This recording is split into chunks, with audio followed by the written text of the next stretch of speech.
Gawat, ada badai. Buruan cari tempat berlindung. Kecepatan angin di luar sudah mencapai lebih dari 120 km per jam. Tiupannya kenceng banget, tapi itu masih belum seberapa. Ada juga badai dahsyat yang kecepatannya mencapai 645 km per jam. Benar-benar super ngebut. Tapi untuk mengamatinya secara langsung, kamu perlu pergi ke Jupiter.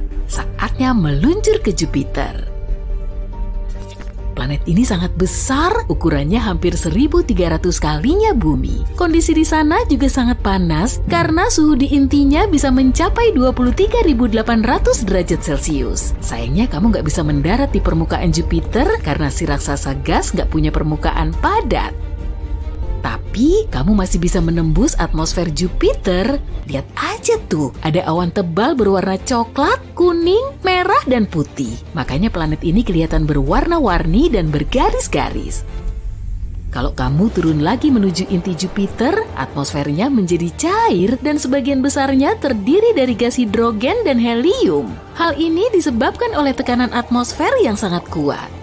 Inti Jupiter sangat misterius, bahkan para saintis masih belum tahu kalau wujudnya berupa bola cair kental atau batuan padat yang masanya 14-18 kali dari massa bumi.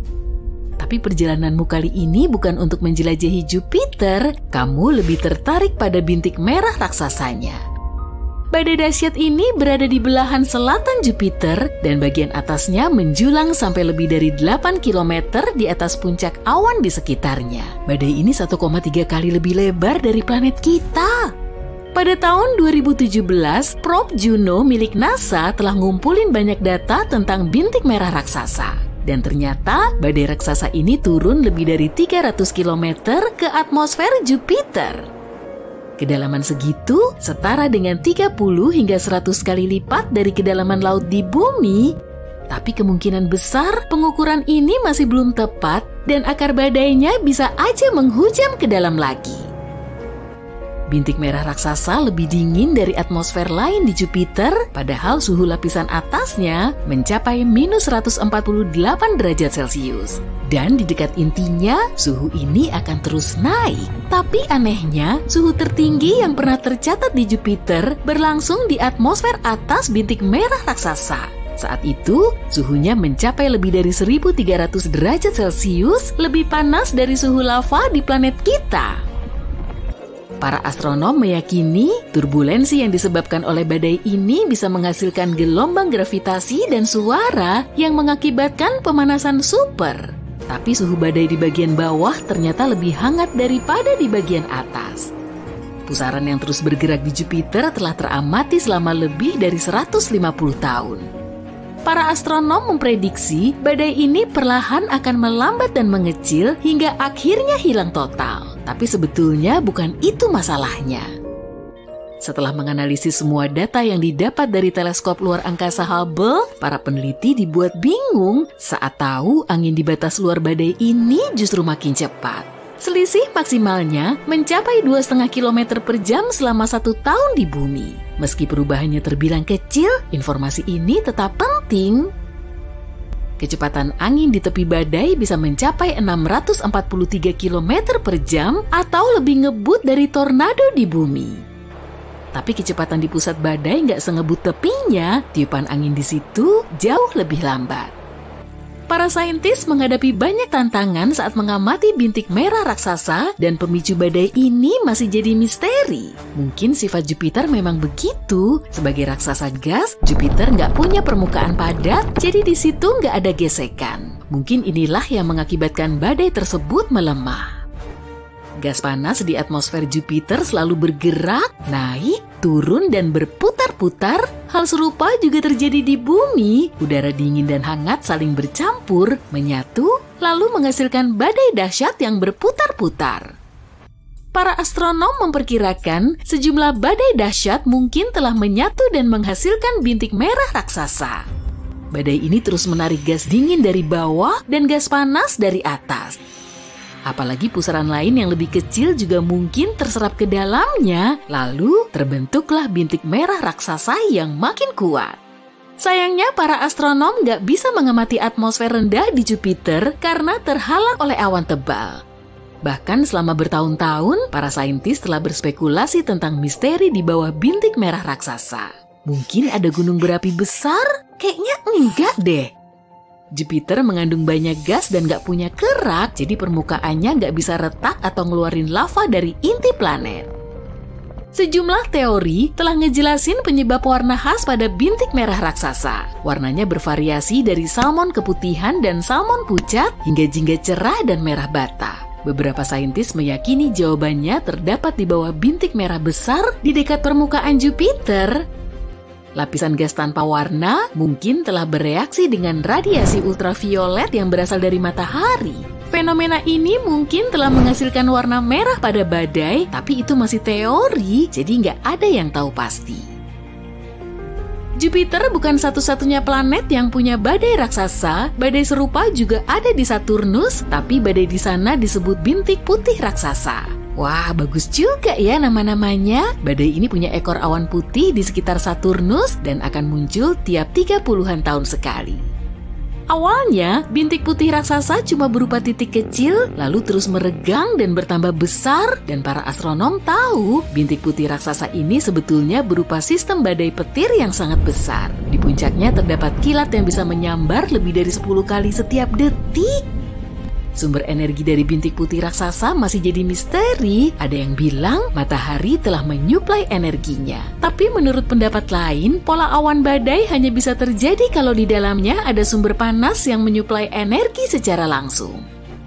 Gak cuma badai dahsyat di berbagai planet di tata surya kita yang bikin para astronom kebingungan. Oke, saatnya kita pindah ke Pluto. Planet kerdil ini diketahui berukuran paling besar di tata surya kita. Atmosfer Pluto sangat tinggi di atas permukaannya dan memiliki lebih dari 20 lapisan. Semua lapisan ini sangat dingin dan super padat. Bulan kita juga punya lapisan seperti atmosfer, namanya adalah eksosfer, dan di dalamnya terdiri atas helium, neon, dan argon. Densitasnya 10 triliun kali lebih rendah dari atmosfer bumi. Saat menjelajahi luar angkasa, kamu perlu mewaspadai lubang hitam. Gravitasi di lubang hitam sangat kuat hingga cahaya nggak akan bisa lolos dari jeratannya. Tapi kadang lubang hitam mirip banget kayak gunung berapi galaksi yang sangat besar. Gunung berapi ini terus meletus tapi nggak ngeluarin lava. Lubang hitam menghasilkan energi yang sangat besar dan fenomena ini ninggalin bekas lubang besar pada material dan gas di sekitarnya. Beberapa waktu yang lalu, para saintis menemukan salah satu kawah terbesar di alam semesta. Teleskop radio dan sinar X mendeteksi lubang hitam supermasif yang telah lama mengamuk. Lokasinya ada di gugus galaksi sekitar 390 juta tahun cahaya dari bumi. Ukuran kawah ini kurang lebih 15 kalinya galaksi Bima Sakti. Pasti gede banget kan?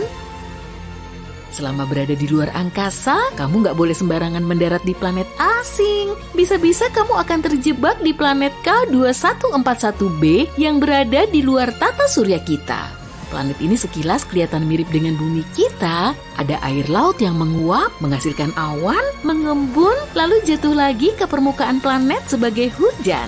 Bedanya, hujan di sini nggak berupa air, tapi batu. Permukaan eksoplanet K2141b diselimuti lautan lava sedalam puluhan. Hampir nggak ada kemiripan antara bumi dengan Jupiter. Planet kita berukuran kecil dengan tumbuhan dan panda yang lucu. Jupiter adalah gas raksasa menakutkan dengan badai mengamuk yang tidak pernah berhenti. Dan jika jatuh ke planet ini, mungkin kamu akan bisa terbang menembusnya. Tapi apa yang akan terjadi jika bumi kita sebesar planet ayah dari tata surya ini? Wah, bakal seru nih. Jupiter begitu besar hingga ukurannya pasti nggak kebayang olehmu. Radiusnya sekitar 11 kali radius bumi dan sekitar 316 kali lebih masif. Jadi untuk mengubah bumi menjadi Jupiter lain, radiusnya harus diperbesar 11 kali. Jika kepadatan planet tetap sama, maka massa bumi baru kita akan bertambah banyak, bahkan mencapai 4 kali massa Jupiter. Tentu saja, perubahan ini nggak akan berjalan mulus. Hal pertama yang akan segera kita sadari, bukan ukurannya, tapi gravitasinya. Gravitasi bumi baru akan meningkat 11 kali lipat dibanding bumi lama. Ilmuwan bilang sebenarnya kita bisa bertahan di planet dengan gravitasi lebih besar asalkan kurang dari 5 kali gravitasi yang sekarang. Nah, kita asumsikan kita ini pemberani yang selalu siap menantang alam. Akan seperti apa kehidupan kita? Nggak begitu menyenangkan sih. Setelah tiap langkah, kamu harus duduk di bangku dan beristirahat seolah-olah kamu habis lari maraton. Ya, berjalan akan sesulit itu. Dan semoga aja kamu sanggup berdiri lagi nanti. Untuk bisa bergerak di planet ini, otot-otot kita harus sangat kuat. Makanan cepat saji bukan masalah lagi, karena untuk melangkah ke kulkas saja, kamu harus menjadi seperti atlet angkat beban. Gaya gravitasi bukan cuma berpengaruh terhadap gerakan, tapi juga terhadap ukuran semuanya. Apa kamu tahu kalau banyak astronaut yang tinggi badannya bertambah karena kondisi gravitasi di luar angkasa? Jadi kalau kamu khawatir akan bertubuh pendek, ini solusi untukmu. Di sisi lain, gravitasi yang kuat akan bikin kita semua lebih pendek. Ini bukan cuma berlaku pada manusia, tapi pada semua yang ada di planet kita. Pepohonan akan menjadi sangat kecil. Untuk tumbuh, pohon harus mengangkut air dari akar ke cabang, hal yang gak realistis untuk gravitasi sebesar itu. Jadi semua pepohonan akan berubah menjadi semak-semak kecil. Gunung-gunung juga gak ada lagi. Gunung terbesar sekalipun akan menjadi sangat kecil. Tapi paling enggak, semua orang jadi bisa menaklukkan Everest. Ini juga berlaku untuk hewan loh. Hewan peliharaan kita harus cepat berevolusi menjadi anjing corgi yang kuat untuk bisa berjalan. Dan tentunya, ucapkan selamat tinggal kepada burung-burung. Jika menurutmu penderitaan itu belum cukup, ayo kita tambahkan satu hal lagi. Kita akan sangat sulit bernapas. Tekanan atmosfer akan meningkat drastis, ini karena bumi akan mulai menarik udara ke arahnya dengan kekuatan besar. Kamu akan benar-benar merasakan bobotnya di punggungmu. Ingat apa kataku tentang istirahat sehabis tiap langkah tadi? Sekarang bayangin juga, kamu harus bernapas menembus bantal. Iya, dan bukan itu aja, tekanan atmosfer memainkan peran penting dalam perilaku molekul air. Air akan jauh lebih sulit mendidih maupun membeku, kebanyakan gunung es akan meleleh, dan mungkin kita juga nggak punya awan lagi. Semua uap air akan turun menerjang kita dalam derasnya hujan, kita akan beruntung kalau nggak langsung kebanjiran. Tapi yang aneh, akan ada kelebihannya juga loh. Misalnya semua yang di sekitar kita akan jadi jauh lebih lapang. Seandainya kita nggak kebanjiran, bahkan akan ada banyak area sepi di planet kita. Mungkin akhirnya harga tanah akan turun, tapi area yang belum dieksplorasi ini mungkin akan tetap tak tereksplorasi karena kita hampir nggak bisa pergi melintasi laut dan samudra. Bukan saja karena bergerak melintasi air akan sangat sulit, tapi juga karena seluruh perairan di planet ini akan 10 kali lebih luas. Tersesat di lautan biasa aja udah menakutkan, apalagi kalau lautannya 10 kali lebih dalam dan luas. Jadi nggak akan ada pelayaran lagi dan lupakan terbang dengan pesawat atau mengunjungi ruang angkasa lagi. Tapi sepertinya itu belum semua. Jika bumi seukuran Jupiter, gunung berapi juga akan meletus di mana-mana. Karena peningkatan massa, bumi akan sangat nggak stabil. Semua gunung berapi yang sudah mati akan menjadi aktif lagi dan di mana-mana akan ada lava serta gas beracun. Di tahun 1883, terjadi erupsi yang paling menghancurkan dalam sejarah manusia, yaitu erupsi Gunung Krakatau. Letusan terjadi di sebuah pulau kecil, tapi manusia di seluruh planet bisa merasakan dampaknya. Erupsi itu menghancurkan pulau tersebut, memicu banyak tsunami dan awan-awan gas beracun menyebar berkilo-kilometer jauhnya. Nah, sekarang bayangin ini, tapi 10 kali lebih parah. Itu yang akan terjadi di bumi yang sebesar Jupiter. Keadaannya mungkin akan mirip dengan jatuhnya Chicxulub, yaitu meteorit yang menyapu dinosaurus dari muka bumi. Lalu gas-gas beracun menyebar di seluruh planet yang menyebabkan salah satu kepunahan masif terbesar dalam sejarah bumi. Oh, dan kita juga akan kehilangan medan magnet. Wah, makin serem aja ya. Medan magnet sangat penting bagi kehidupan di bumi. Menurut Rory Barnes dari University of Washington, magnet bumi melindungi kehidupan di planet ini dari bahaya ruang angkasa. Ini mencakup segala jenis radiasi dan angin matahari. Di dalam planet kita terdapat inti besi cair yang bertanggung jawab memproduksi medan magnet. Jika tekanan di inti bumi meningkat karena gravitasi, medan magnet bumi akan hilang. Kita akan terpapar efek radiasi kosmik dan terlalu mengerikan sekalipun cuma dibayangkan. Oke, jadi kita sekarang tahu kalau kehidupan di bumi baru ini benar-benar akan mengerikan, tapi gimana dengan angkasa luar? Mungkin kamu pernah mendengar bahwa berkat gravitasinya yang kuat, Jupiter melindungi kita dari asteroid. Nah, ini akan menjadi tugas kita. Jupiter mengalami sekitar 24.000 tabrakan per tahun, dan sekarang ini jadi nasib kita.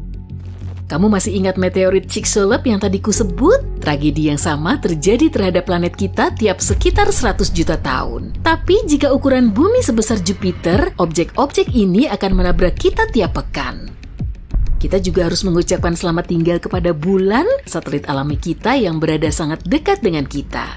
Jadi, jika bumi bertambah besar, ini benar-benar akan jadi bencana. Kita akan menyaksikan bulan terkoyak di langit. Tentu setelah itu, semua pecahannya akan menabrak kita. Salah satu teori mengatakan bahwa miliaran tahun lalu, bulan entah bagaimana terpisah dari bumi dan pecahan-pecahannya menyatu menjadi bola. Sekarang, kita seperti melihat alur mundur pembentukannya. Dan meskipun entah bagaimana bulan bisa bertahan dan tetap berada di orbit bumi, perubahan pasang surut air masih tetap akan drastis. Dampak perubahan ini akan sulit sekali diprediksi, tapi kemungkinan sebagiannya berupa banyak terjadi tsunami. Di sisi lain, kemungkinan kita akan memiliki beberapa bulan baru. Jupiter punya 79 bulan, ini akan menjadi pemandangan spektakuler. Itu kalau awan-awan gas dari semua letusan gunung berapi nggak menghalangi. Kemunculan planet raksasa kedua juga akan membawa konsekuensi signifikan bagi seluruh tata surya. Jangan khawatir, planet-planet lain nggak akan menabrak kita. Banyak orang meremehkan betapa jauh jarak antara satu planet dengan planet lainnya. Tapi, bumi yang baru akan sedikit menggeser orbit planet-planet lain dan memengaruhi kecepatan rotasinya. Dan rotasi bumi mengelilingi matahari akan jauh lebih lambat karena masanya yang sangat besar. Misalnya, 1 tahun Jupiter sama dengan 12 tahun bumi. Ini semua tentunya akan memengaruhi musim dan iklim pada umumnya. Jadi, apa akan ada kehidupan di bumi? Mengajukan pertanyaan ini saja kamu sudah bisa dibilang berani. Tapi jika suatu hari kita berhasil menemukan bumi super layak huni dan ukurannya mendekati Jupiter, akan menarik sekali untuk melihat. Para ilmuwan terus menemukan planet baru yang mereka sebut sebagai bumi super. Planet ini punya bobot lebih berat dari bumi tapi jauh lebih ringan dari raksasa es Uranus dan Neptunus. Bumi super terdiri dari batuan, gas, atau perpaduan dari keduanya. Dan umumnya berukuran 2-10 kali lebih besar dari bumi. Planet ini memang menarik untuk dipelajari, tapi jaraknya sangat jauh.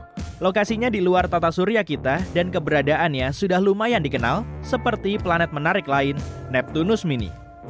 Bumi super juga bisa berupa katai gas, raksasa es, atau objek raksasa berbatu-batu. Dan sekali lagi, tata surya kita nggak punya planet seperti ini. Terus planet apa ya yang ada di tata surya kita tapi nggak ada di tempat lain? Jupiter dong. Sang raksasa gas merupakan objek terbesar dan terberat yang mengorbit matahari. Raja planet ini punya kekuatan besar untuk mendominasi tata surya kita dan dianggap suka menelan planet lain. Suatu protoplanet telah menghantam Jupiter sekitar 4,5 miliar tahun yang lalu ketika umurnya masih relatif muda. Protoplanet ini 10 kali lebih berat dari bumi, serta tersusun atas es dan batuan. Tabrakan hebat ini mengakibatkan inti Jupiter pecah, kemudian helium dan hidrogennya bercampur dengan materi yang lebih padat. Lama-kelamaan, materi berat ini kembali ke intinya yang padat, seperti yang kita lihat di masa kini. Kalau sebelumnya Jupiter pernah melahap planet lain, kebiasaan ini juga bisa terus berlanjut. Tata surya kita diduga pernah memiliki lebih banyak planet besar. Area di sekitar Merkurius sekarang juga terbilang kosong. Area serupa di sekitar banyak bintang induk lebih dipenuhi planet bermassa sedang yang ukurannya sebesar bumi sampai Neptunus. Di awal pembentukannya, tata surya kita sangat nggak beraturan. Banyak bintang muda dikelilingi cakram debu dan gas yang berputar-putar, kemudian menghasilkan planet dari serpihannya. Terbentuklah planet berbatu kecil yang sangat panas dan terang di dekat bintang, sedangkan raksasa gas berada jauh di area yang lebih dingin agar materi gasnya lebih awet. Meskipun planet dalam kita kelihatan sangat stabil dan tenang di masing-masing orbitnya, dulu kondisinya nggak setenang itu. Orbit sebagian planet nggak berbentuk lingkaran, tapi lonjong dan lebih nyentrik. Jadi, planet harus berayun dulu saat mau mendekati bintangnya, kemudian menjauh.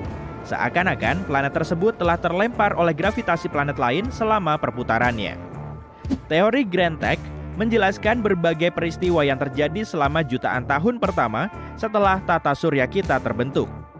Jupiter, salah satu pemain utama kita ini, mungkin telah tertarik mendekati matahari. Setelah itu, Jupiter kembali ke posisinya dengan membawa awan raksasa berupa serpihan, seperti perahu layar yang sedang memutar haluan pelapung. Hal ini menimbulkan kehebohan selama proses pembentukan planet lain. Setelah Saturnus terbentuk sempurna, tetangga dekat bumi ini agak minggir. Kalau teori Grand Teck terbukti benar, berarti Jupiter telah menelan objek apa aja yang ada di lintasannya. Migrasinya juga mungkin telah menyebabkan lebih banyak tabrakan. Kemungkinan, Jupiter telah memindahkan sebagian air yang sekarang ada di lautan kita. Planet ini juga telah memindahkan banyak asteroid. Dari waktu ke waktu, Jupiter terus melesatkan objek luar angkasa ini ke medium antar bintang atau ke sela-sela planet dalam di tata surya kita.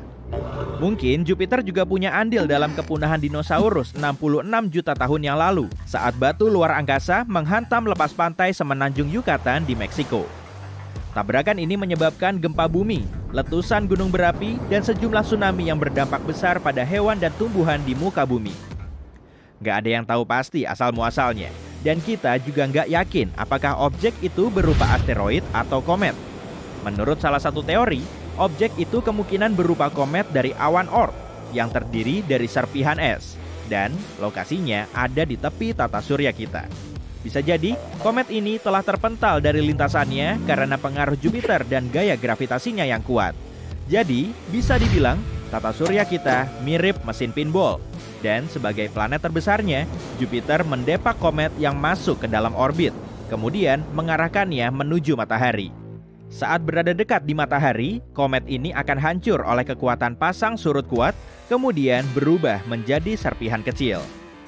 Setelah kejadian ini, mamalia mulai mendominasi bumi. Jadi, tanpa Jupiter, kita mungkin nggak akan ada. Begitupun dengan bumi kita. Planet terbesar di tata surya kita ini mulai terbentuk, kemudian menghancurkan planet yang lebih tua dan ngerapihin dunia lain yang lebih kecil seperti bumi kita. Mungkin karena Jupiter juga, keberadaan planet Nine belum bisa ditemukan sampai sekarang. Para ilmuwan meyakini keberadaan planet Nine ini dan mereka memperkirakan lokasinya ada di luar Neptunus, tapi bukan Pluto. Tata surya kita punya 3 zona, yaitu zona planet dalam, planet luar, dan zona di luar tepinya. Planet misterius ini bisa aja seukuran bumi atau Mars, dan berputar-putar di sela-sela raksasa gas sebelum akhirnya terlontar ke bagian luar tata surya, atau malah menuju area di ruang angkasa yang sangat jauh. Jupiter bergaris-garis karena memiliki perbedaan suhu, gas atmosfer, dan komposisi bahan kimia. Para ilmuwan pernah mengira kalau pola garisnya ini disebabkan oleh angin atmosfer yang sangat kencang, serta materi yang bergerak di berbagai lapisannya. Tapi ternyata, garis atau zona berwarna terang ini juga menampilkan lokasi kenaikan gas. Kalau garisnya berwarna gelap, atau disebut juga dengan belt, maka gasnya akan turun. Satelit Jupiter juga bisa menyebabkan planetnya bergaris-garis, karena bisa menarik sel konveksi atmosfer. Di pusat Jupiter, terdapat inti cairan kental yang tersusun atas helium dan hidrogen metalik dengan berbagai unsur terlarut lain yang lebih berat. Semakin menjauhi pusatnya, suhu dan tekanan di dalam planet akan semakin turun. Sehingga, bagian dalamnya yang cair bisa memberi jalan masuk gas dari atmosfer. Kebanyakan gas ini berupa helium dan hidrogen. Belum ada yang bisa memperkirakan kedalaman batas gas dan cairan ini, tapi kemungkinan seluruh area yang berada di kedalaman ribuan kilometer di bawah puncak awannya berwujud cair. Ukuran Jupiter mungkin masih lebih besar dari Saturnus kalau gasnya dihilangkan. Jupiter juga kadang dijuluki sebagai bintang gagal, meski nggak sepenuhnya benar. Kebanyakan zat penyusunnya terdiri dari hidrogen, sama seperti bintang biasa, tapi masih belum cukup besar untuk melakukan reaksi termonuklir sendiri di intinya, yang lambat laun akan mengubahnya menjadi bintang. Menurut teori, tiap objek bisa berubah menjadi bintang kalau materinya mencukupi. Kalau masanya sudah cukup, suhu dan tekanan dalamnya akan naik, kemudian menyebabkan fusi nuklir. Nah, untuk mengubah Jupiter menjadi bintang seperti matahari, masanya perlu dinaikin sampai 1000 kali lipat. Dan untuk mengubahnya menjadi katai merah yang lebih dingin, masanya perlu ditambah sampai 80 kali lipat. Dengan begini, Jupiter nggak akan tiba-tiba menjadi bintang baru di tata surya kita. Tapi, kalau ada banyak objek saling bertabrakan, bisa aja Jupiter akan menelannya. Dan menurut teori, kalau Jupiter bisa menjadi bintang besar, planet lain nggak akan bisa menghasilkan orbit yang stabil. Radiasi yang akan diterima juga akan naik, sehingga kehidupan di tata surya kita akan semakin sulit terbentuk. Kecepatan rotasi Jupiter paling ngebut di seluruh tata surya kita. Kala rotasinya cuma berlangsung selama 10 jam, meski ukurannya lebih dari 300 kalinya bumi, dan masanya 2,5 kali lebih berat dari semua planet lain di tata surya. Tapi, kalau Jupiter lebih berat lagi, ukurannya akan menyusut. Artinya, Jupiter akan lebih padat dan mulai menarik masanya sendiri. Planet ini bisa 4 kali lebih berat, meskipun ukurannya tetap sama.